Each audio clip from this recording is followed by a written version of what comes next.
राष्ट्रपति भवन में अचानक पहुंच गए उपराष्ट्रपति, मच गया हड़कंप। जगदीप धनखड़ ने दिया इस्तीफा।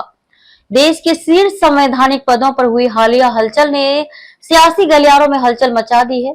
भारत के उपराष्ट्रपति जगदीप धनखड़ ने अपने पद से अचानक इस्तीफा दे दिया और उससे भी अधिक चर्चा में रहा वह तरीका जिससे उन्होंने ये कदम उठाया। धनखड़ बिना किसी पूर्व सूचना के अचानक राष्ट्रपति भवन पहुंच गए, जिससे वहां मौजूद अधिकारी और कर्मचारी स्तब्ध रह गए।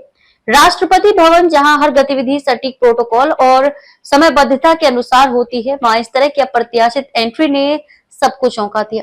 सोमवार की रात लगभग 9 बजे उपराष्ट्रपति जगदीप धनखड़ राष्ट्रपति द्रौपदी मुर्मू से मिलने पहुंच गए। उनकी यह अघोषित उपस्थिति राष्ट्रपति सचिवालय के लिए असामान्य थी।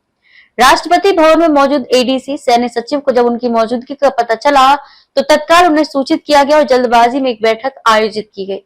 बैठक के दौरान धनखड़ ने अपना इस्तीफा राष्ट्रपति को सौंपा, जिसमें उन्होंने स्वास्थ्य कारणों का हवाला देते हुए तत्काल प्रभाव से पद छोड़ने की बात कही।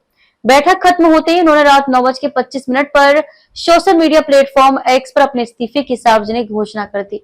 हालांकि स्वास्थ्य कारणों का जिक्र उनके पत्र में किया गया, लेकिन इस्तीफे का समय और तरीका कई सवालों को जन्म देता है, खास तौर से तब जब सोमवार को संसद का मानसून सत्र शुरू हुआ था। राजनीतिक हलकों में सवाल उठने लगे हैं कि अगर स्वास्थ्य वाकई कारण था तो वे सत्र से ठीक पहले या कुछ दिन पहले भी ये फैसला ले सकते थे।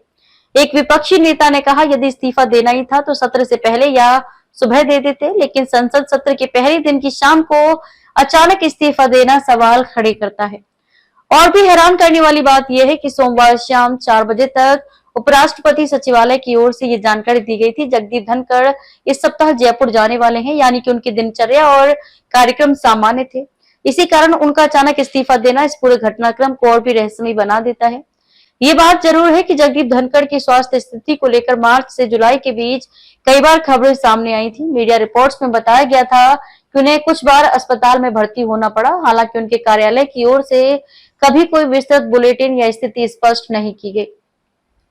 संविधान के तहत उपराष्ट्रपति सीधे राष्ट्रपति को इस्तीफा सौंपते हैं और यह तुरंत प्रभाव से स्वीकार किया जा सकता है। राष्ट्रपति मुर्मू ने उनके इस्तीफे को उसी क्षण मंजूरी दे दी। ये एक संवैधानिक प्रक्रिया थी, लेकिन जिस तरह से ये हुआ अचानक, असूचित और चौंकाने वाला, उसने इस इस्तीफे को एक सामान्य प्रक्रिया से कहीं अधिक सुर्खियों में ला दिया है। जगदीप धनखड़ के पद छोड़ने के बाद उपराष्ट्रपति पद रिक्त हो गया है और चुनाव आयोग द्वारा जल्द ही नए चुनाव की तिथि घोषित की जा सकती है। इस बीच राज्यसभा के कामकाज के लिए नए पीठासीन अधिकारी की व्यवस्था की जानी आवश्यक होगी।